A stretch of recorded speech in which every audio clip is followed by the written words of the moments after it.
आज की वीडियो में हम आपको बताएंगे कि एक लड़की को मिली एक ऐसी चीज जिससे कि उसकी पूरी जिंदगी बदल गई। दोस्तों, क्या आप लक में विश्वास करते हैं या लकी चीजों को तो मानते ही होंगे, जैसे कि मेरा दोस्त जॉनी।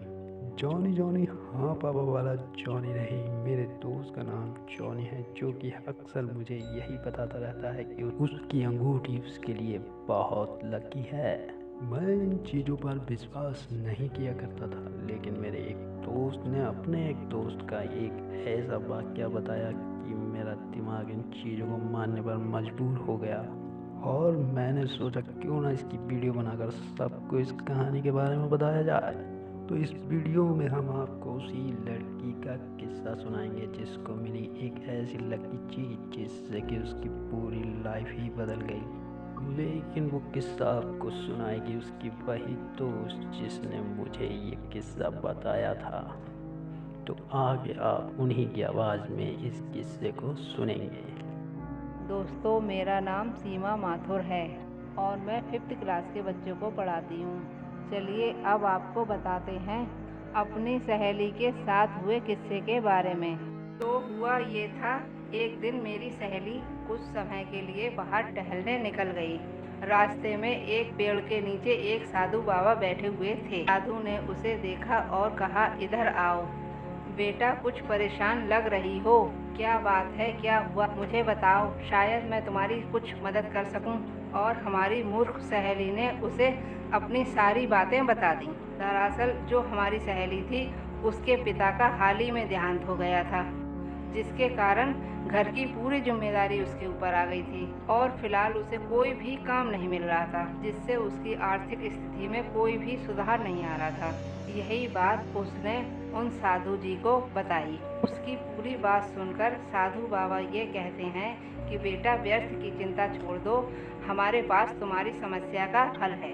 हम जानते थे कि तू परेशान है और इसीलिए हमने तुझे बुलाया था। उसके बाद साधु जी अपने थैले में से कुछ निकालते हैं और हमारी सहेली को दे देते हैं और वो कहते हैं, यह चीज़ बहुत दुर्लभ है और तुम बहुत भाग्यशाली हो जो ये चीज़ तुम्हें प्राप्त हुई है।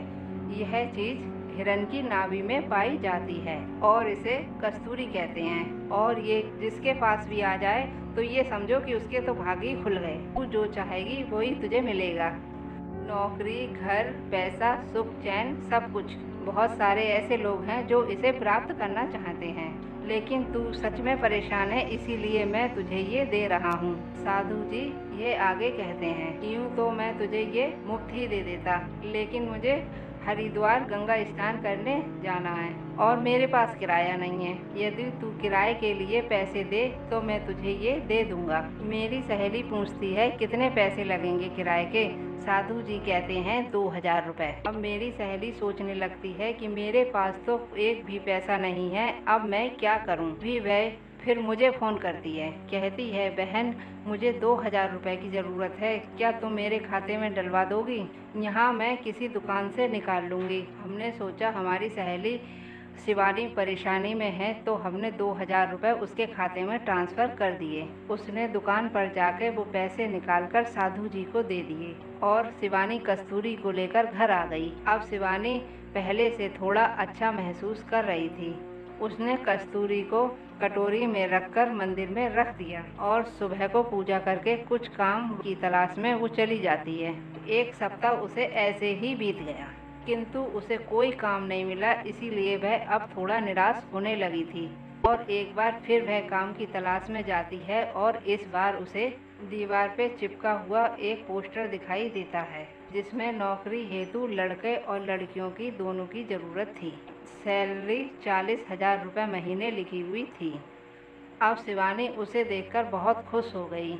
उसे लगा कि ये सब कुछ कस्तूरी की वजह से हुआ है, इसीलिए उसने बिना कुछ जांच परख किए हुए पर्चे पे लिखा हुआ नंबर डायल कर दिया और दूसरे तरफ बात करते हुए व्यक्ति ने एड्रेस देकर उसे इंटरव्यू के लिए बुलाया। शिवानी वहां पर गई और इस व्यक्ति ने कहा कि जो तुम कागज लाई हो वो सारे हमें दे दो और आज से ही काम करना शुरू कर दो।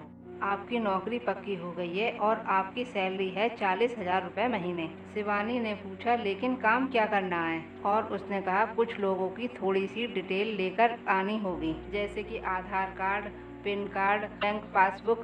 महीने में बस 10 लोगों की डिटेल लाकर देनी होगी। शिवानी ने कहा, ठीक है, यह तो बहुत आसान काम है। शिवानी ने बहुत से लोगों से बात की, लेकिन किसी ने भी अपनी पर्सनल डिटेल नहीं दी उसे। फिर शिवानी ने अपने चाचा, ताऊ, मम्मी और चचेरे भाई के कागज लाकर उस व्यक्ति को दे दिए। सोचा कि महीने पूरे होने तक मैं अपना टारगेट पूरा कर दूंगी। अगले ही दिन उसके चाचा के खाते में से 4 लाख रुपए किसी व्यक्ति ने निकाल लिए।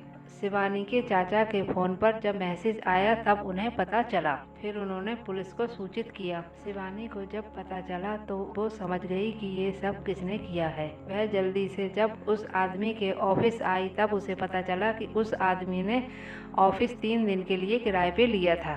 बस अब क्या था, वह समझ गई कि ये सब उसकी गलती के कारण हुआ है। शिवानी एक जगह उदास होकर जाकर बैठ गई। उस समय मैंने फ़ोन किया अपने 2,000 रुपये वापस मांगने के लिए, पर वह कुछ कहने की बजाय रोने लग गई। तब मैंने उससे कहा, शिवानी, रोने की क्या बात है, अगर पैसे नहीं हैं तो बाद में दे देना। उसने कहा कि मैं बहुत परेशान हूँ, तुम यहाँ पर आ सकती हो क्या? मैं वहाँ पर गई तब उसने मुझे सारी बात बताई। मैंने कहा, शिवानी देखो, जो हो गया सो हो गया। इस दुनिया में बहुत सारे लोग ऐसे हैं जो तुम्हें हर जगह ठगने की कोशिश करते हैं, इसलिए कोई भी फैसला लेते समय अपने बड़ों या दोस्तों की राय जरूर ले लेनी चाहिए। लेकिन तुमने सोचा कि मैं अगर किसी और को बताऊंगी तो वो भी इसका फ़ायदा उठा लेगा। लेकिन एक सवाल तो बनता ही है, यदि वो कस्तूरी लकी होती और आपके पास होती तो क्या आप उसे 2,000 रुपये में बेच देती? तो दोस्तों, ये सब दिखाने का यही मतलब था कि आप लोगों को कोई बेवकूफ़ ना बना सके। जानता हूँ समय खराब है, नौकरियाँ कम हैं, लेकिन आपको जल्दबाजी में कोई फैसला नहीं लेना चाहिए। हाँ, पता है आप लोग इतने तो समझदार होंगे ही, लेकिन कुछ लोग नहीं होते हैं। कुछ लोग बहुत सीधे और साफ दिल के होते हैं, जैसे कि मैं हूँ।